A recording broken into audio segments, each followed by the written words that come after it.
So in conclusion, this fragrance is one that I reach for when I want to give that impression of a mature, sophisticated gentleman. Sweetie? Yeah? Have you tidied your room yet? No, I'm doing a video, Mum. Well, you need to do it because you're not getting your Xbox back till it's done.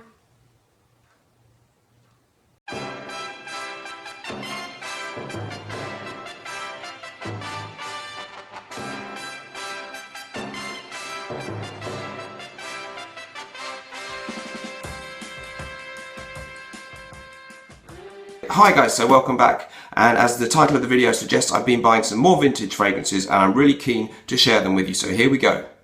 Okay, so the first one that I'm going to talk about will be Moschino pour Homme. This was released back in 1990, and you cannot get this anymore. The first version that came out actually had a kind of double-ended design.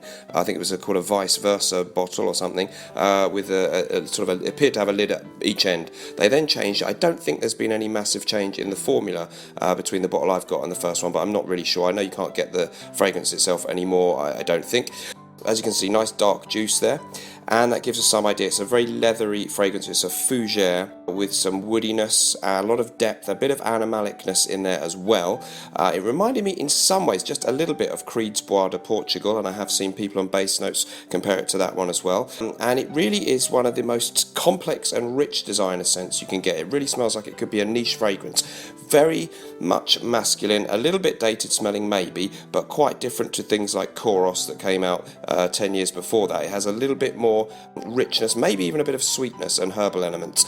Speaking of herbal, next up is Cacharel pour Homme from 1981, and this is a vintage bottle. If it's got that little picture of the bird above the word eau de toilette that you can see there, that means it's an older bottle pre-1998, which are the ones you should try and get. The main note in this one that stands out is nutmeg, but there's also a lot of other citrus stuff at the top, and some of the usual sort of woody stuff as well. There's geranium, so there's some florals in there. It's a very refined, elegant, French-smelling man's cologne with something slightly unique and at the time almost futuristic and novel in that use of the nutmeg note. So a great one to look out for. Next up, Body Kouros, a flanker to, of course, the Beast Mode legend 1981's Kouros from Yves Saint Laurent. This didn't come out till the year 2000. It smells nothing like Kouros.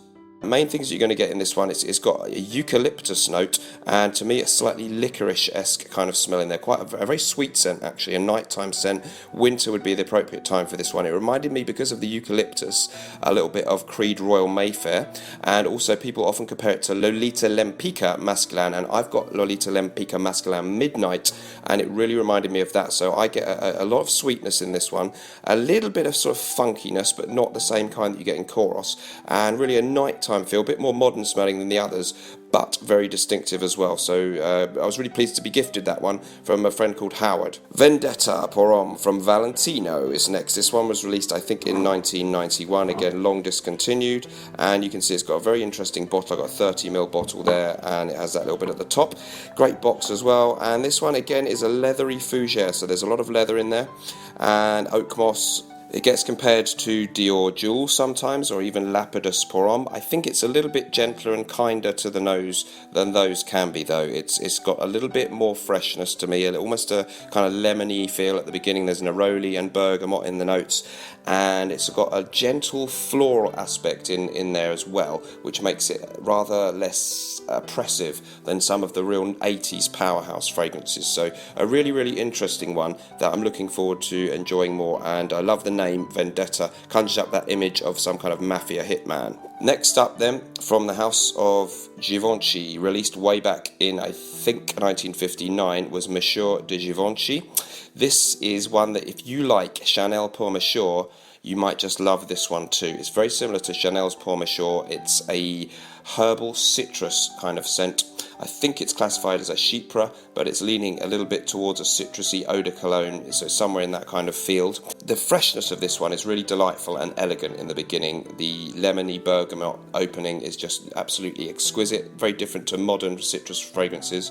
And we've got oak moss giving it a certain manliness and a little bit of an austere, slightly stuffy, old-fashioned feel, but I really enjoy this one.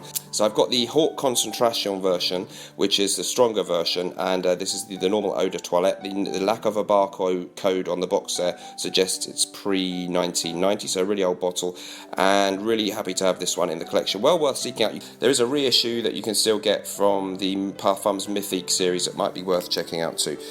So next up we've got Versace versus Ormeau. This was released in 1991. I really enjoy this one. It opens up with mandarin and general citrus elements. In the mid we have some lavender, which gives it a barbershop feel, as does the use of tonka bean in the base. It's quite complex actually, I'm still getting used to this one. It reminded me a little bit of MDCI Parfums Invasion Barbar, which is praise indeed, a great classic modern barbershop scent. This one's got some rose in the middle and a certain ambery element to it, so it's quite warming as well as being fresh in the opening, and one that is really smelling a lot different to anything you can get today from the house of Versace. Some people on Base Notes and Fragrantica have called this the best from the house for men, and I'm certainly not in disagreement with them at the moment. It's got something really unique and interesting about this scent, and I don't think it lasted too many years. It was certainly discontinued pretty much by the time we got to the early 20th century, but that's a real shame because I think this is a very enjoyable and intriguing scent. So thanks very much for joining me. Collecting vintage fragrances can be great fun. You don't need to wait for new releases when there are so many old ones to be discovered. Thanks very much for watching, and I look forward to joining you in the next video. Remember, whatever we're doing in life, let's project. See you next time. Bye bye.